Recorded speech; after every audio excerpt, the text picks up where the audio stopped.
I speak to Rochele HC Hirsch, who is the author of Relationship Chemistry, and she's going to tell us how we can build on and make those relationships work. I'm Angela Harrington-Rice. This is A Woman's Place.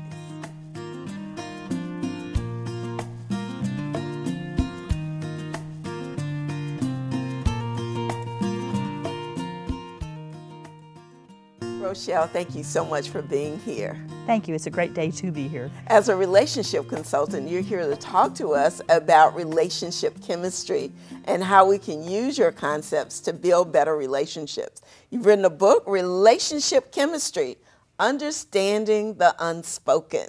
So thanks for being here and sharing with us. Thank you. Thank you. So let's begin by talking about relationship chemistry. What do you mean when you talk about relationship chemistry? Well, you know, when you meet someone initially, there's going to be a sense of, how do I fit with this person? Does it feel good? Does it not feel good? And that all goes into what we have called relationship chemistry. It can vary depending upon the circumstances that you're in, but mostly there is a resonance, an energetic resonance that I find between people that sets up unspoken expectations about how we are with that person. Mm-hmm. For example, you may have what I call friend energy with the clerk at the grocery store, or you may have incidental energy with that clerk, and depending upon what the relationship is between you and that clerk will often define how you move forward in interacting with that person. Now, when you say incidental energy, kind of define that for us. That's one of the 8 types of true energy that I've found. And incidental means that they're there with you for the current issue, maybe a project, maybe something happening in your life.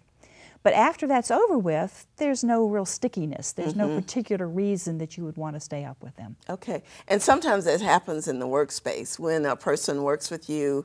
And I think sometimes people get it confused because during that workspace, when they worked at the company, it's like we went to lunch every day, we talked about our families, and then when the person gets another job, you don't hear from them. So that's that incidental energy. Yes, you're right, you're right. And some other people you work with may be friend energy or parent-child energy with you.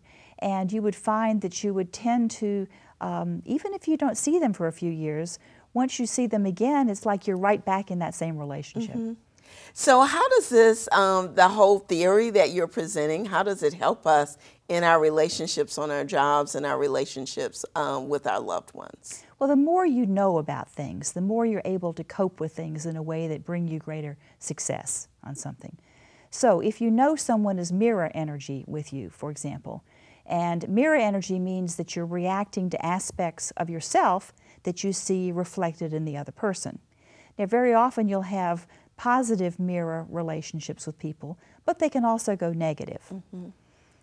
Now, you know that phrase in the Bible about don't pull a speck out of your neighbor's eye because you have a log in your own. Well, I grew up Methodist thinking that meant don't criticize somebody else. There's enough to criticize about yourself.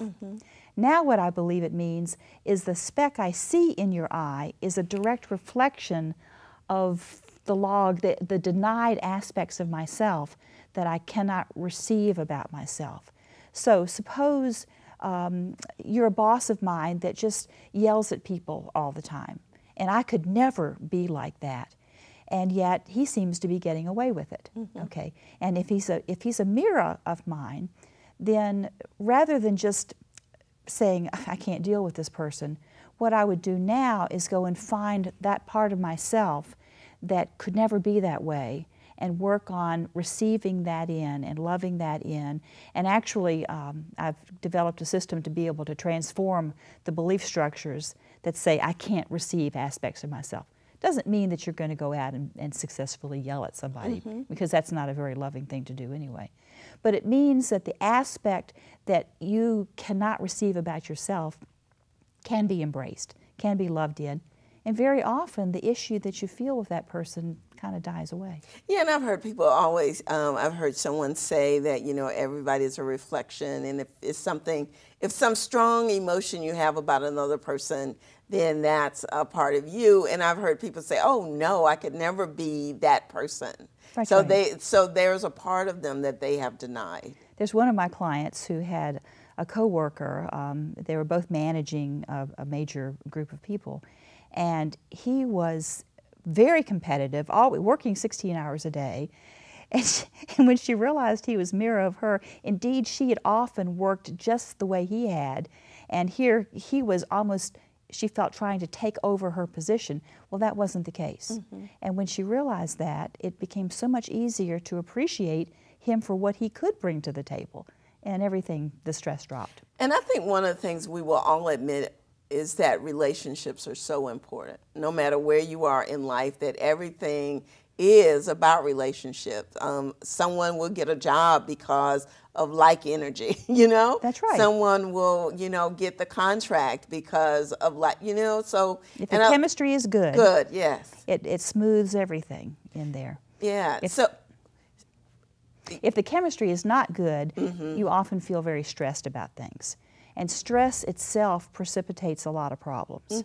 So one of the things I'll talk to corporations groups about is how to look at the 5 major sources of stress, one of which is the emotional stress, when you crunch your energy when something seems to be going wrong. Well, the more crunched you are, technical term here, the more likely things show up in your life that you don't like.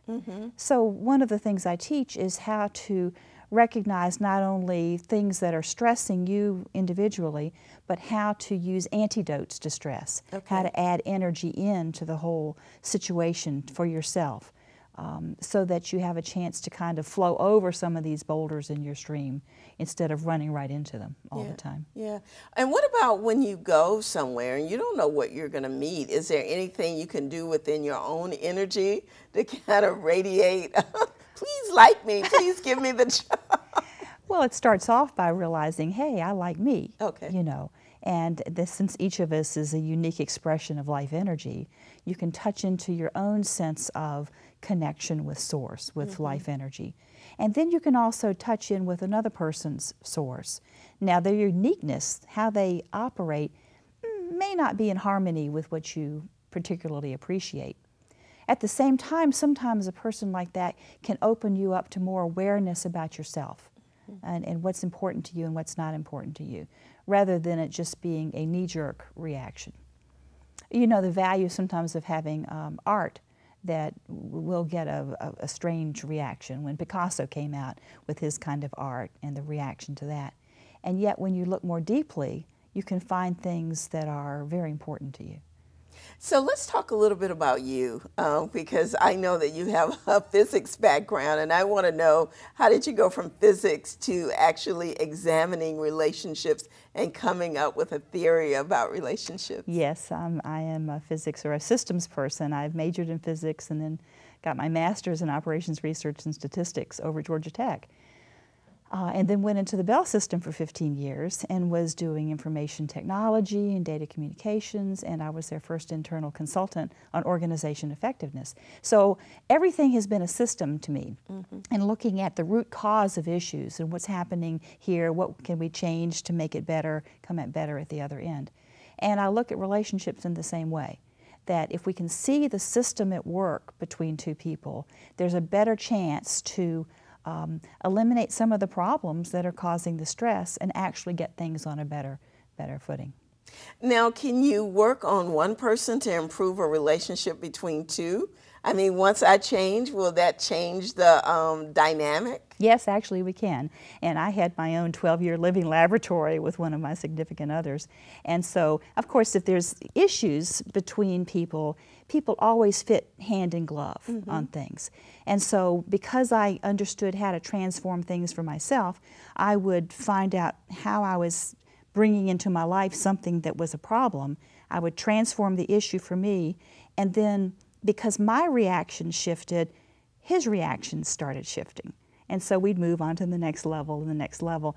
There was a lot of problems in that relationship, but it was my own training ground to understand not only how I could cope better with the circumstance, but also how I could actually transform what was causing it to happen for me and move higher.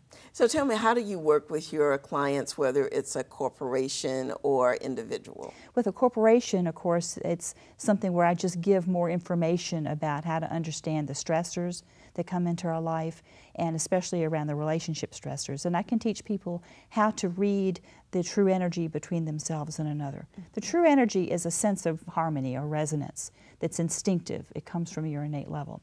So I can teach that, and then I can look at how that affects the management team, for example, and look at how they could clear their own intent to be successful with each other.